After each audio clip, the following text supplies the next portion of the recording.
place désormais dans les dérives du foot à la santé mentale qui frappe aujourd'hui les footballeurs.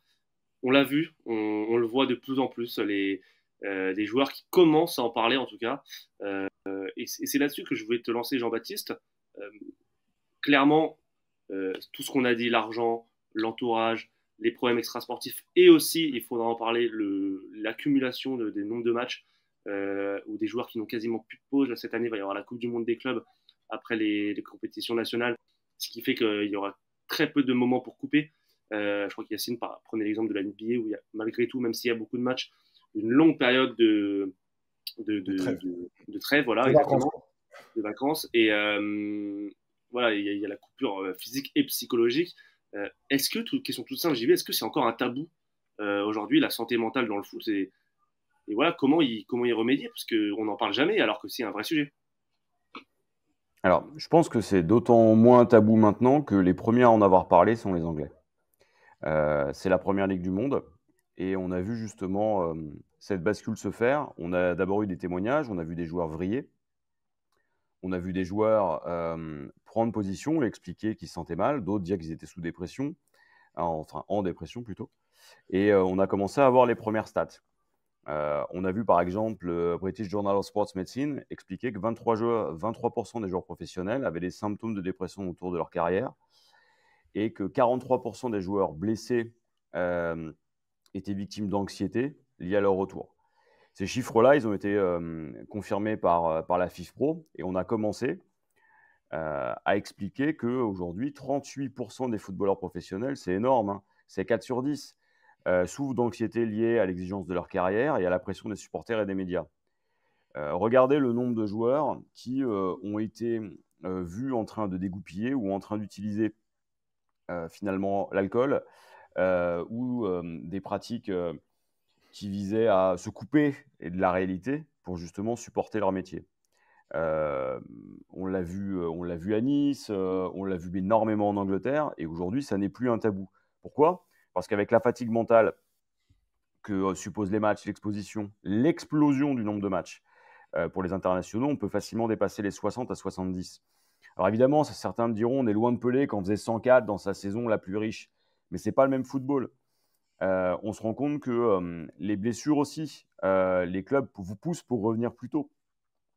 Les carrières semblent stagner en termes de durée. On va de moins en moins au-delà de 10 ans et avec les jeunes qui entrent, tout ça compte. Est-ce qu'il y a une solution à ça? C'est une vraie question. En tout cas, il y a une prise de conscience. Et ce qu'on a tendance à oublier, c'est que là, on parle du foot masculin, mais il y a aussi le foot féminin à considérer.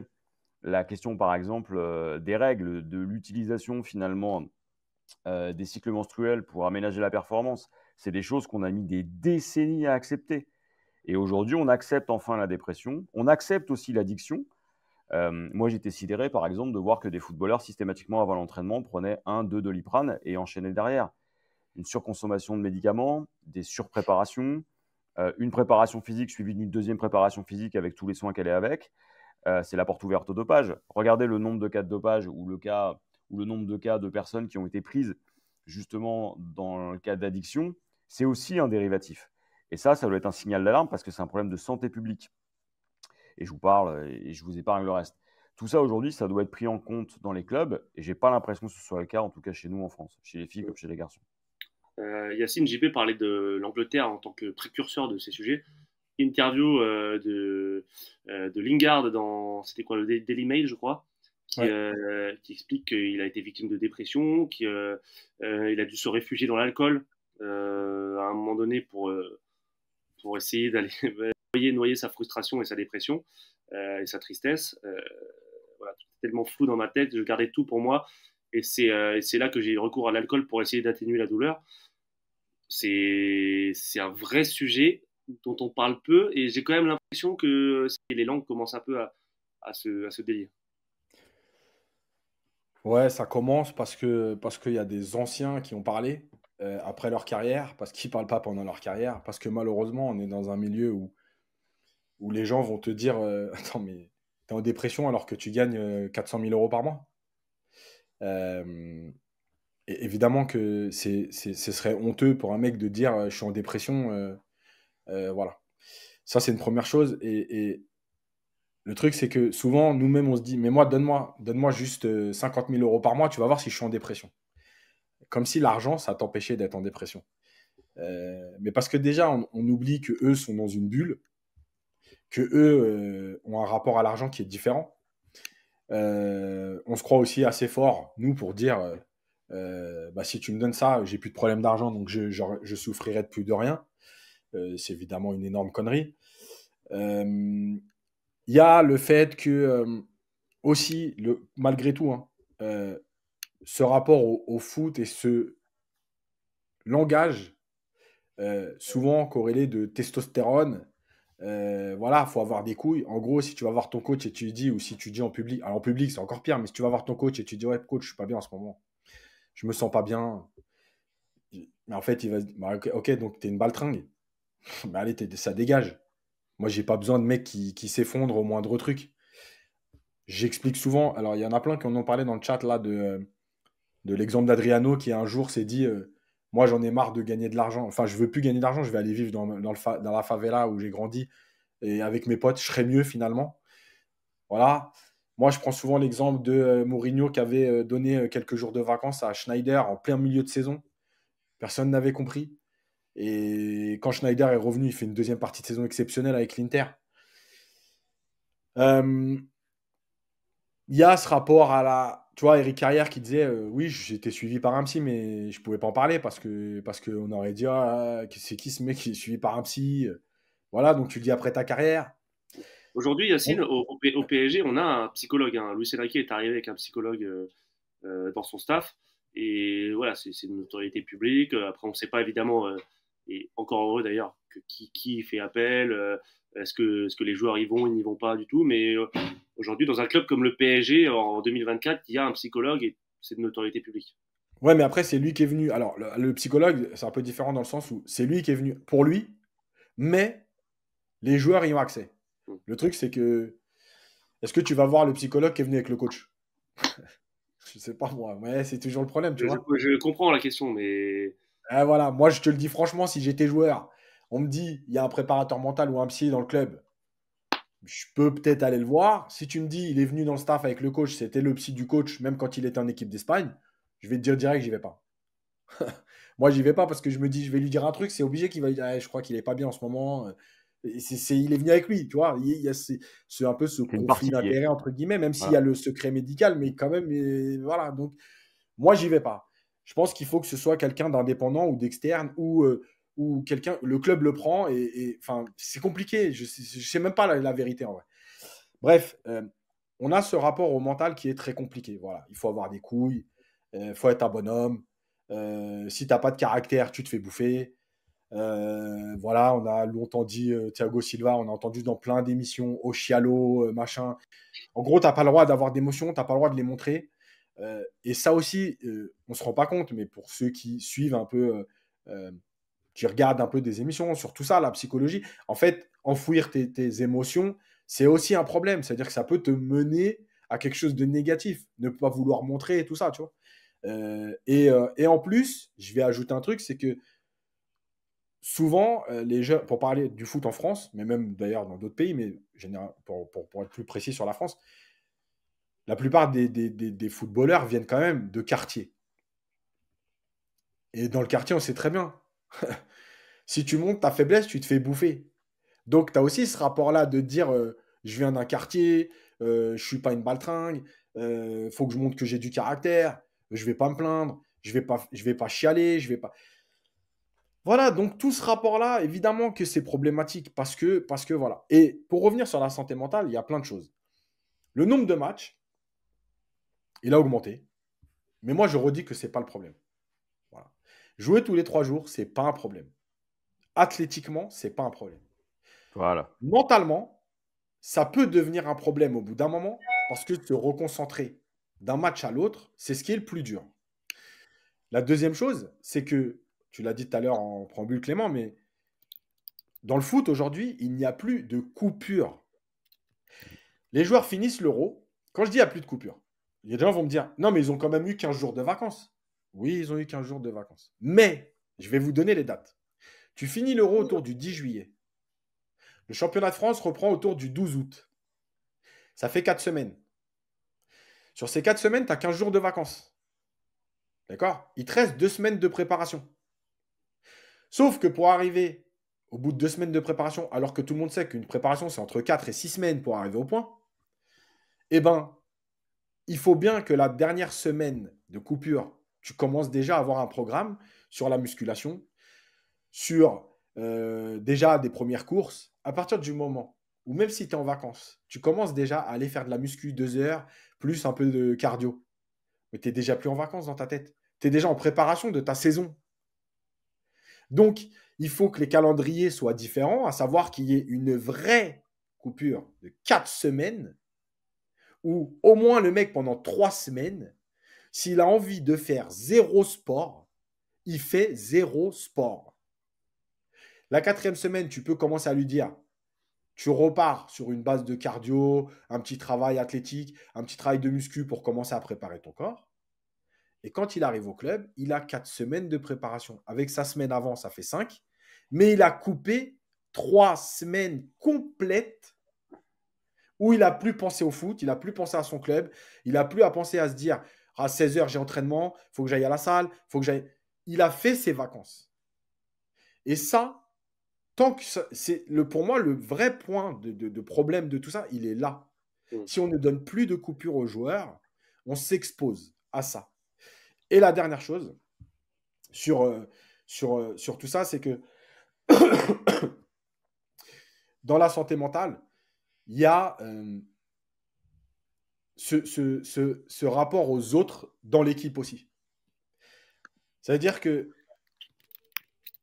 non, c'est pas ça que je veux dire. C'était plutôt le nombre de matchs. C'est que quand tu dis aux joueurs, je pense que tu vas être sur le banc ou même tu vas pas être dans le groupe la semaine prochaine. Il y a 2 choses. La première, les supporters vont se dire, mais attends. Genre, on met un joueur au repos ce week-end juste pour le reposer, quoi. Mais attends, il est salarié du club. Donc déjà d'une. Et la deuxième chose, c'est que les joueurs, ils veulent malgré tout, malgré leurs plaintes, malgré leur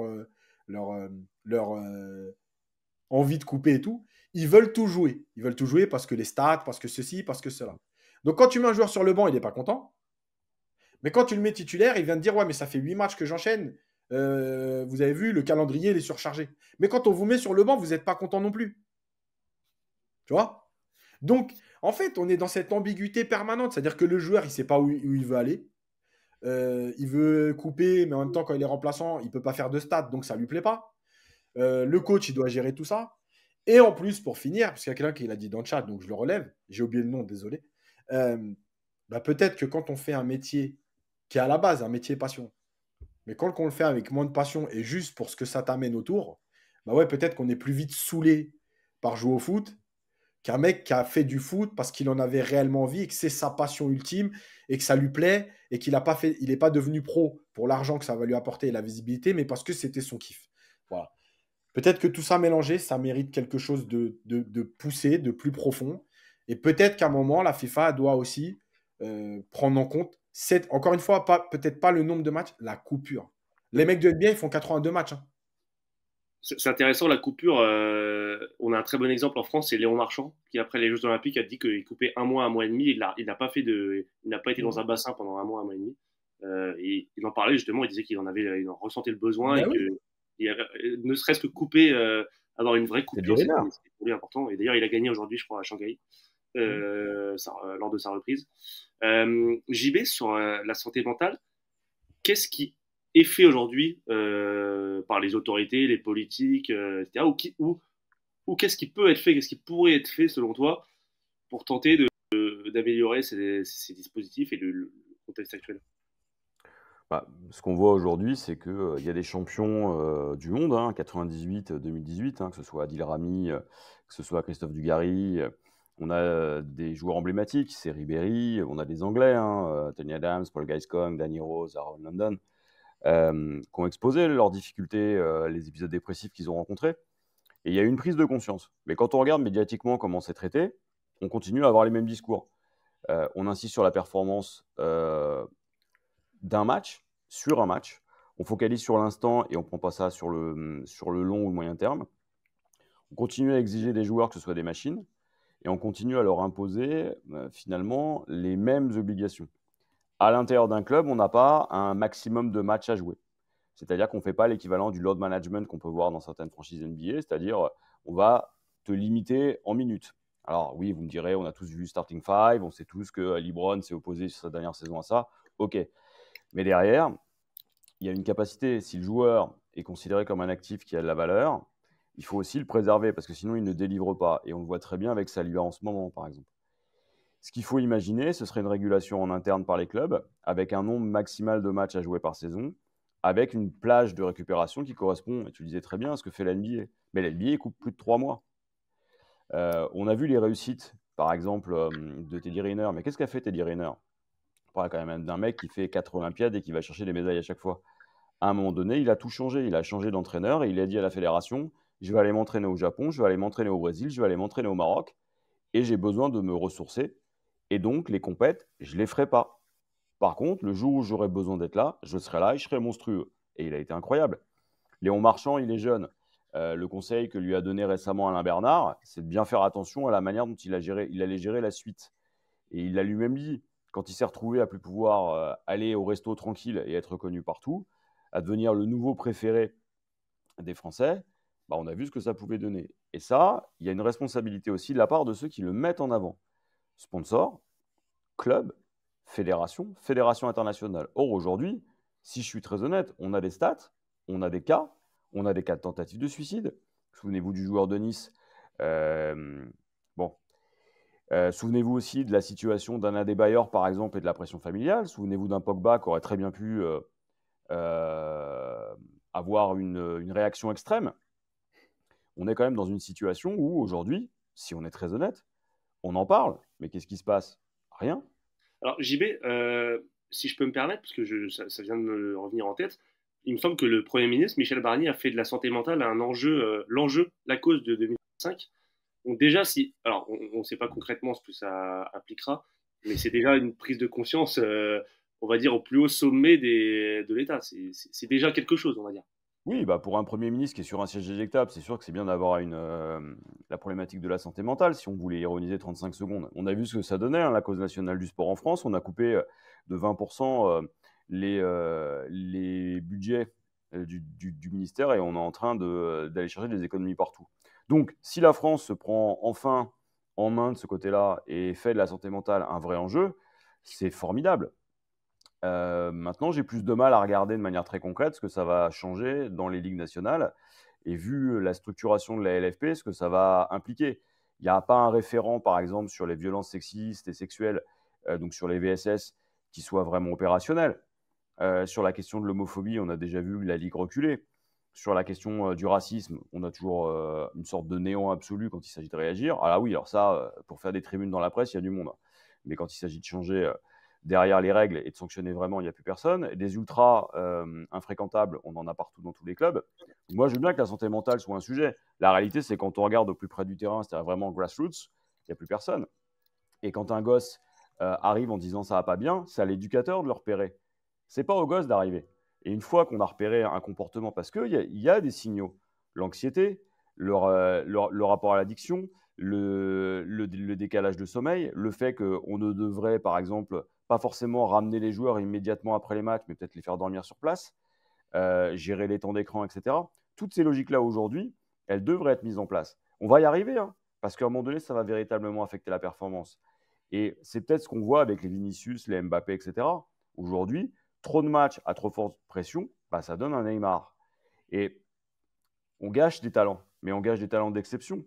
Et chez les filles, comme chez les garçons. La seule différence, c'est que chez les filles, on ne les voit pas. Aujourd'hui, la prise de conscience, elle a beau être là, moi, je ne vois pas d'effet. Alors, je me trompe probablement, j'espère que je me trompe. Mais de facto, dans les clubs et ailleurs, à tous les autres échelons, Yacine va sûrement aller dans ce sens-là. Moi, j'aimerais bien savoir ce qui est fait concrètement. C'est vrai qu'on nous cite dans le chat l'exemple de Lavezzi, c'est vrai qu'on n'a pas parlé, mais qu'on a bien connu au PSG et qui est en dépression, qui souffre en tout cas de troubles dépressifs depuis quelques mois et quelques temps. Yacine, tu voulais rebondir? Ouais, vite fait sur deux choses. La première, c'est nous, on parle de foot, parce que là, c'est le sujet. On n'est pas en train de dire que dans les autres strates de la société, il n'y a pas de Oui, problème. Il y en a évidemment. partout, partout, Ah oui. partout. On a connu une grosse société où il y a eu un taux de dépression et de suicide Ouais, c'était extrême. Orange. Voilà, donc Voilà. évidemment, et c'était il y a longtemps, donc on aurait dû Mm. prendre conscience il y a longtemps. Et évidemment que c'est tout, dans toute la société que ça arrive. C'est juste que nous, là, on parle de foot. La deuxième chose sur laquelle je voulais apporter une précision, c'est qu'on on me dit, ouais, en basket, il n'y a que 82 matchs de saison régulière et le terrain est plus petit. Mais j'ai dit en début que le problème de l'enchaînement des matchs, il n'était pas physique. Non. C'est-à-dire qu'on s'en fout que le terrain il soit plus grand ou plus petit. Le problème, il est dans le manque de coupure. Voilà, donc c'est pas un problématique, il est dans le mental, c'est-à-dire de se reconcentrer à chaque fois. Donc même si le terrain est plus petit, bah, quand il y a un match Los Angeles-Golden State et que 2 jours après, tu joues les Knicks, tu peux faire ce que tu veux, le terrain il est plus petit, toi, il faut que tu sois concentré. Donc voilà, c'est tout. À un moment donné, le vrai problème, il est là. Il n'est pas dans l'enchaînement des matchs, il est dans la reconcentration. La descente après un match, la reconcentration tout de suite, la descente, la reconcentration. C'est ça qui est usant. C'est pas le domaine. Je le redis, moi, j'ai connu des mecs qui font de l'ultra trail. Ils courent des 20, 25 km dans leur petit entraînement tous les jours. Donc, c'est pas un problème. Le corps, il est capable de s'adapter à plein de choses. Par contre, le mental, c'est autre chose.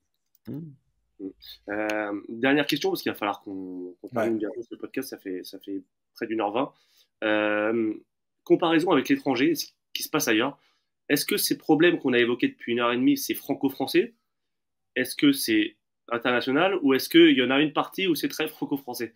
Allez, Yacine, je te laisse la parole. Déjà, c'est international. Voilà. La santé mentale, l'exposition, la surmédiatisation, tout ça, les fêtes, tout ça, c'est international. Voilà. Des joueurs de foot qui vont à l'étranger faire la fête quand ils ont 2 jours, etc. C'est international. Les problèmes franco-français, ils sont un peu plus dans l'entourage qui veut exister avec le joueur. Tu vois? Par exemple, en Angleterre et tout, alors c'est une autre mentalité de société, mais en gros, on a un joueur et on a des professionnels autour. Tu vois? Des avocats, des préparateurs mentaux, des cuisiniers, des diététiciens, l'agent, etc. En France, le problème qu'on a, c'est que comme on veut tout garder, tout gérer, tout contrôler, et qu'on est dans l'excès, et dans l'excès, en fait, on pense qu'on peut tout faire. Le père, il peut être agent, diététicien, il fait aussi les séances d'entraînement sur le terrain, il fait la prépa mentale, tu vois. Et ça, c'est quelque chose de français. Moi, souvent, quand je parle avec des parents de joueurs, je leur dis, mais en fait, votre travail, c'est de rester des parents. C'est pas de devenir des agents, c'est pas de devenir le premier conseiller qui vient en costume et qui va manger au resto parce que ton fils il gagne de l'argent et que d'un coup tu deviens quelqu'un. Ton travail, c'est de rester parent. Voilà, ton fils il a besoin d'aide, tu es là, il a besoin de parler, tu es là, tu lui donnes l'éducation, etc. Mais tu n'es pas là pour parler, pour parler football, j'exagère, mais tu n'es pas là pour le conseiller sur tout. Il y a des gens plus compétents que toi dans chaque domaine. Ton travail, c'est d'être parent. Nous, le problème aujourd'hui, c'est ça. C'est-à-dire qu'aujourd'hui, on a des parents autour des terrains qui sont entraîneurs, juges, parce qu'ils jugent aussi la qualité des entraînements. Ils sont analystes tactiques, ils sont analystes vidéo, ils sont agents, ils gèrent les contrats, ils gèrent les contacts avec les clubs. En fait, c'est pas possible. Voilà, c'est pas possible. Et j'ai oublié de dire un truc, parce qu'on va arriver à la fin là, mais il y a une chose qui est hyper importante. Et on n'a pas assez parlé, mais je vais le faire vite fait, mais sur l'impunité. En fait, pourquoi ça amène à l'impunité? La surmédiatisation, le rôle qu'on te donne dans la société, tu vois, souvent on entend, les footballeurs, c'est des modèles, c'est des exemples. Alors moi, je vais dire une chose très claire. Si demain, mon fils, il me dit, j'ai fait ça parce que Mbappé, parce que Neymar, parce que Verratti, nanana, a fait ça, j'ai quand même raté son éducation. D'accord? Qu'ils essayent de montrer l'exemple sur certaines choses.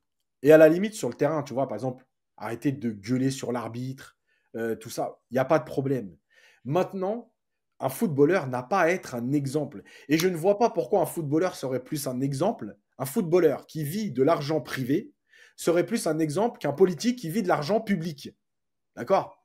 Et nos politiques ne sont pas des exemples. Et on ne leur demande pas d'être des exemples. Et on demande à des jeunes qui sortent de là, 18 ans, etc. Moi, je vais vous dire la vérité. Et l'impunité, elle vient de là. Tu vois? D'un coup, tu deviens quelqu'un où on te passe tout. Tu rentres au resto, des fois, tu ne payes pas. Tu rentres dans les boîtes là où tu ne rentrais pas. Et tu crois que tu as le droit à tout maintenant. Tu as le droit de tout faire et de demander tout ce que tu veux parce que de toute façon, on te doit tout. Et ça, c'est très important de le rappeler parce qu'en fait, il n'y a pas d'impunité. L'impunité, tu te la crées tout seul. Tu penses que tu as le droit à tout. D'accord? Mais ça, ce n'est pas la vie.